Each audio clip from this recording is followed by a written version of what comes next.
kita akan mempelajari aplikasi turunan fungsi ya. Jadi pada turunan fungsi, jadi ada pengaplikasian dari turunan fungsi. Jadi mempermudah perhitungan-perhitungan yang akan kita cari gitu. Nah, seperti yang pertama, pada turunan fungsi. Nah, jadi kalau kalian masih ingat, itu dulu waktu SMP kalian belajar mengenai persamaan garis singgung. Jadi persamaan garis singgung yang kalian pelajari saat SMP itu menggunakan rumus-rumus. Nah, di sini pada turunan fungsi, jadi kita juga bisa menggunakan turunan fungsi ini dalam menentukan persamaan garis singgung. Caranya bagaimana? Oke, itu yang akan kita pelajari hari ini. Oke, Miss berikan contoh, misalkan diketahui fx sama dengan 2x kuadrat min 5x plus 8, kemudian garis G menyinggung grafik fungsi f di titik A min 1,15. Maka tentukan gradien garis G dan persamaan garis G. Oke, jadi yang harus kalian pahami di sini ada fungsi, jadi ada fungsi persamaan, yaitu pada fungsi fx sama dengan 2x kuadrat min 5x plus 8. Kemudian ada garis singgungnya. Di sini garis singgungnya namanya garis G. Kemudian ini garis G ya. Menyinggung grafik di titik A min 1,15. Nah, untuk min 1,15 ini sendiri yang harus kalian ingat itu adalah untuk A-nya itu min 1, itu berarti ini adalah X-nya. Jadi pada sistem koordinat itu titik itu X, Y. Jadi min 1 ini X-nya, kemudian 15 ini Y-nya. Gitu ya. Jadi ini X, ini Y-nya. Kemudian ditanya adalah gradien garis G. Kalau kalian masih ingat gradien itu adalah kemiringan suatu garis. Itu dilambangkan dengan M, kemudian yang B, persamaan garis G. Jadi yang diminta adalah persamaannya.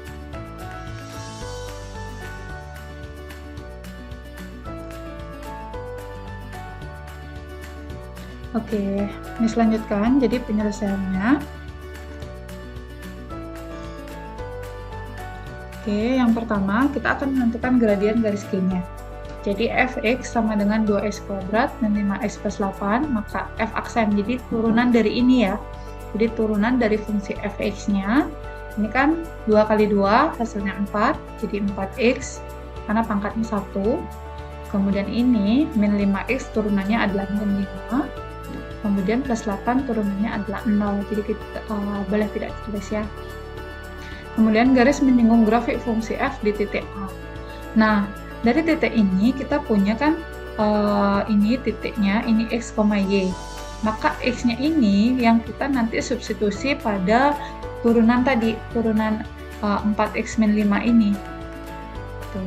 Jadi ini yang kita turunkan, kemudian kita substitusi nilai x-nya sama dengan min 1. Nah, jadi nilai f aksen min 1 itu sama dengan 4 kali min 1 dikurangi 5. Jadi karena ini 4x min 5, makanya 4, x-nya diganti dengan min 1, dikurangi 5. 4 kali min 1 itu hasilnya min 4, dikurangi 5. Min 4, min 5, hasilnya min 9. Jadi kita sudah punya gradien untuk garis singgungnya dengan menggunakan turunan fungsi. Nah, sesudah kita mendapat gradiennya, kita bisa lanjut ke persamaan garis G. Oke, yang Miss ingin tekankan di sini adalah ini kan garis G, jadi garis G ini tergantung dari soalnya nak ya. Misalnya nanti garisnya berubah namanya, misalnya garis H menyinggung, berarti nanti lambangnya di sini adalah MH, bukan MG. Jadi tergantung nama garis yang menyinggung, berubah-berubah untuk indeksnya di sini ya. Oke, untuk yang B, persamaan garis G. Nah, kalian ingat kembali rumus persamaan garis singgung yang sudah kalian pelajari waktu SMP. Jadi ini Miss ingatkan, jadi rumusnya itu adalah Y min Y1 sama dengan M dikali dengan X min X1. Di mana yang bisa kalian ganti adalah nanti kalian substitusi nilai dari Y1, M, dan X1. Dapatnya dari mana? M-nya ini diganti dari ini, yang kalian sudah cari tadi. Nah, untuk X1 dan Y1 itu diganti oleh nilai dari titik yang dilalui tadi, yaitu min 1,15. Diganti dari sini. Oke. Sudah paham? Selanjutnya kita substitusi nilainya. Karena Y1-nya itu 15, berarti Y min 15. M-nya kita dapat min 9 tadi. Berarti kita ganti min 9. Kemudian X, ini X tetap. Kemudian dikurangi, ini dikurangi dari rumus. Nah, kemudian X1 kita dapat dari titik yang dilalui. Ini kan min 1 ya. Nah, berarti dia dikurangi min 1. Nah, ini min jadi plus gitu nanti ya. Oke, jadi Y min 15 sama dengan min 9 dikali dengan X plus 1. Oke. Sampai sini kalian harus ingat aturan pelangi ya nak ya.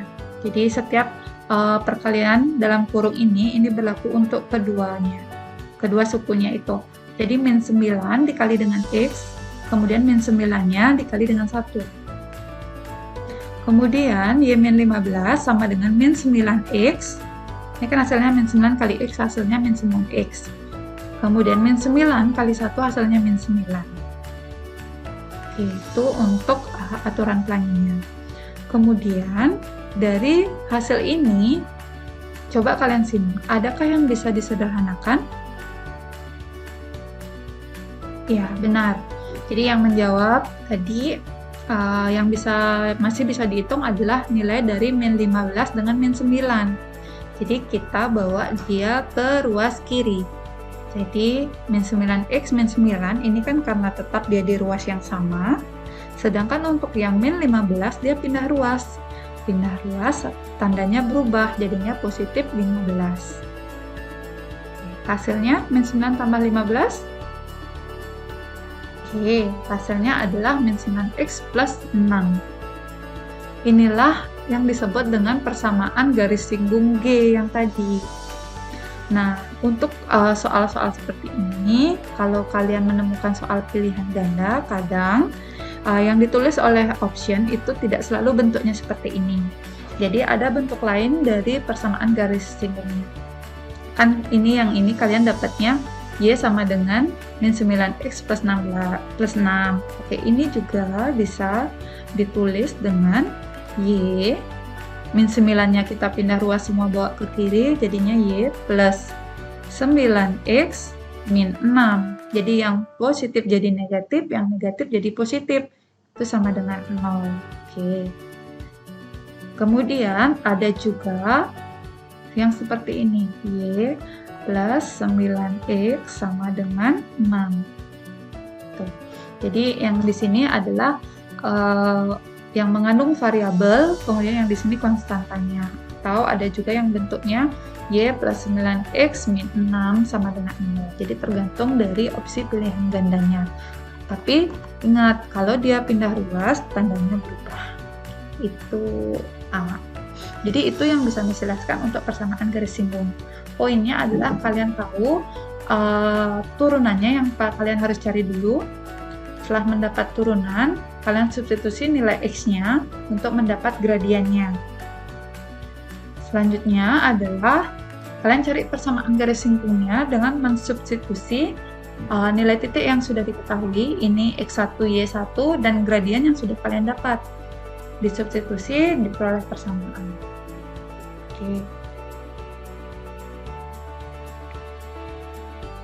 Oke, selanjutnya yang kedua itu adalah fungsi naik dan fungsi turun. Ini jelaskan tentang konsepnya ya. Jadi naik turunnya suatu fungsi f itu dilihat dari gradien garis singgungnya. Nah, yang sudah kalian pelajari, gradien garis singgung itu kan merupakan turunan pertama dari fungsinya. Makanya kita cari dulu turunan pertama dari fungsi yang diketahui. Nah, jika turunan pertama fungsi tersebut bernilai lebih dari 0, maka fungsi itu dikatakan naik. Sedangkan jika turunan pertama fungsi f(x)-nya itu kurang dari 0, maka fungsi tersebut dikatakan turun. Nah, tidak naik, tidak turun, atau konstan apabila f aksen x-nya itu sama dengan 0. Ini untuk ketentuan naik, turun, dan konstan. Oke, maksudnya apa? Gitu.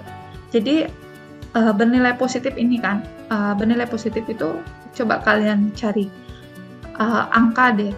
Angka yang lebih besar dari 0. Kan 1, 2, 3. Dan itu merupakan bilangan positif. Makanya nanti kita cari daerah yang menghasilkan bilangan positif. Itu untuk fungsi naik. Sedangkan untuk fungsi turun, ini syaratnya kan kurang dari 0. Bilangan-bilangan yang kurang dari 0 itu ada -1, -2, -3, dan seterusnya. Berarti itu kan nilainya negatif.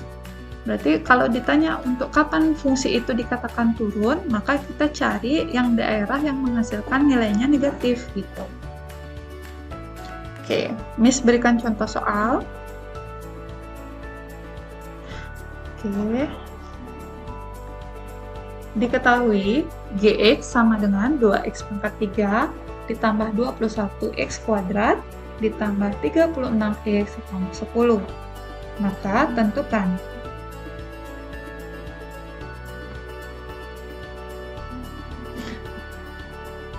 interval grafik fungsi naik dan interval grafik fungsi turun. Oke, penyelesaiannya. Kita cari dulu turunannya. Oke, kan fungsinya itu adalah Gx ya di sini. Jadi Gx sama dengan 2x pangkat 3 ditambah 21 ditambah dengan 36x plus 10. Oke, pastikan kalian paham untuk menurunkan ini ya. Jadi ini kalian bisa buat secara langsung, misalnya 3 kali 2 itu hasilnya 6, berarti 6x, pangkatnya kurangi 1, berarti 6x kuadrat. Kemudian untuk yang ini, 2 kali 2 plus 1, berarti 42x, pangkatnya kurangi 1, berarti pangkat 1, berarti boleh tidak ditulis. Kemudian 36x turunannya 36. Itu konsep-konsep yang harus kalian paham. Pastikan kalian sudah paham tanpa melihat buku catatan ya. Jadi seperti yang Miss katakan tadi, maka turunannya adalah 6x kuadrat ditambah 42x tambah 36. Oke.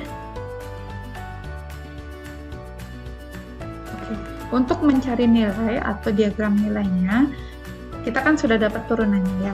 Jadi turunannya segini. Nah, ini turunannya kita misalkan dengan 0, nah kita misalkan dengan 0.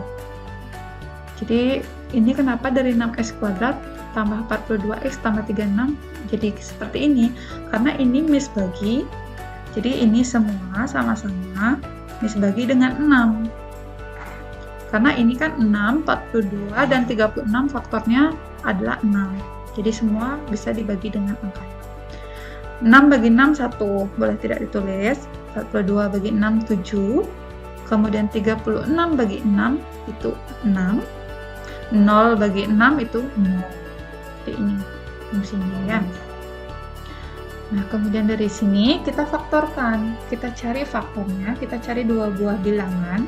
Jadi, dua buah bilangan yang ditambah itu akan menghasilkan 7, sedangkan jika dikali itu hasilnya adalah 6.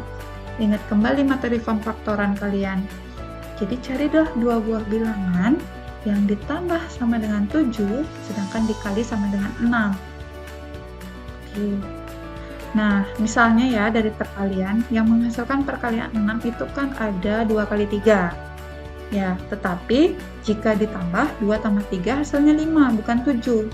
Berarti bukan itu. Kemudian yang menghasilkan perkalian 6 lagi 1 dan 6. 1 kali 6 kan 6. Kemudian 1 tambah 6, 7. Berarti itu benar. Berarti angka yang sesuai yaitu dua angka, yaitu 1 dan 6.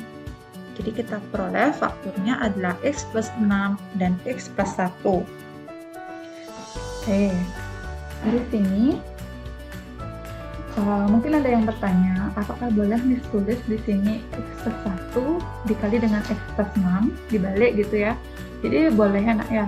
karena pada perkalian bersifat memiliki sifat pertukaran, jadi ini boleh ditukar x plus 1, x plus 6.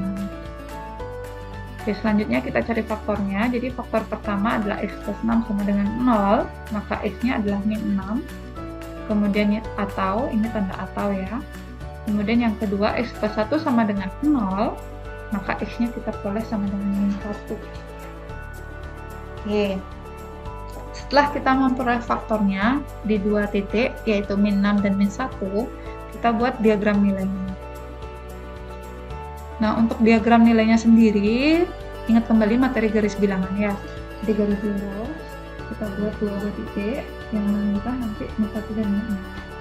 Nah, ingat kembali di mana kalian harus menulis min 1 dan min 6.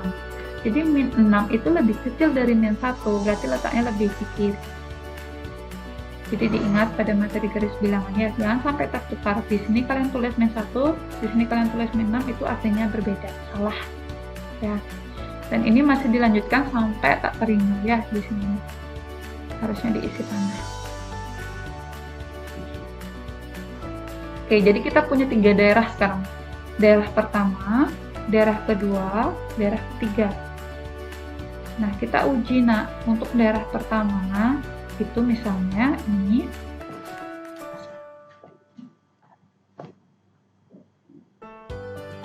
Oke, untuk daerah pertama itu angka di sini misalnya kita ambil berapa? Setelah min 6 ini kan ada min 7, min 8, min 9, min 10 gitu misalnya. Kita misalnya ambil untuk daerah pertama itu x-nya itu kita ambil min 10 ya, karena angka 10 ini kan gampang untuk dikalikan. Jika x-nya kita ganti dengan min 10, jika x nya kita ganti dengan min 10, kita substitusi ke sini ke ini ya. Maka min 10 kuadrat, karena ini x kuadrat. Karena ini x kuadrat ya nak ya. Kemudian ditambah 7, ini kan 7x, berarti 7 kali min 10 tambah 6. Oke, hasilnya adalah min 10 kuadrat itu 100 kurangi 70, karena 7 kali min 10 min 70 tambah 6. Maka hasilnya adalah 36. Nah, untuk daerah yang kedua, ini ya, dari rentang min 6 sampai min 1. Kita misalkan ambil di sini ada angka min 2. Misalnya kita ambil min 2 ya. X min 2. Maka nilainya akan menjadi min 2 kuadrat ditambah 7 dikali min 2, karena ini persamaannya adalah x kuadrat plus 7x plus 6 ya. Maka di sini tambah plus 6 itu sama dengan min 2 kuadrat, hasilnya oke, benar 4 dikurangi 14 tambah 6. Ini hasilnya adalah ini 4 tambah 6, 10 min 14, 4. Oke, untuk yang ketiga, kita ambil daerah yang sini. Daerah sini misalkan x-nya sama dengan 0. X-nya sama dengan 0. Ini kan ada 0 ya di sini. 0, 1, 2, 3. Yang paling gampang 0 deh. Kita ambil. Berarti 0 kuadrat ditambah 7 kali 0 ditambah dengan 6. Maka hasilnya adalah 6. Benar kan? Oke. Jadi ini bukan patokan ya nak ya, 36 min 4, 6 ini bukan patokan, karena nanti ini akan berubah tergantung kalian ngambil angka berapa. Misalnya kan siswa satu ngambilnya min 10, tapi siswa yang lain ambilnya min 9. Itu boleh saja, tidak masalah. Yang penting dia masih berada di daerah ini. Oke, karena ini yang kita lihat adalah ini. Hasilnya 36 untuk daerah 1. Berarti untuk daerah 1 itu menghasilkan bilangan positif. Kayaknya ditulis positif di sini.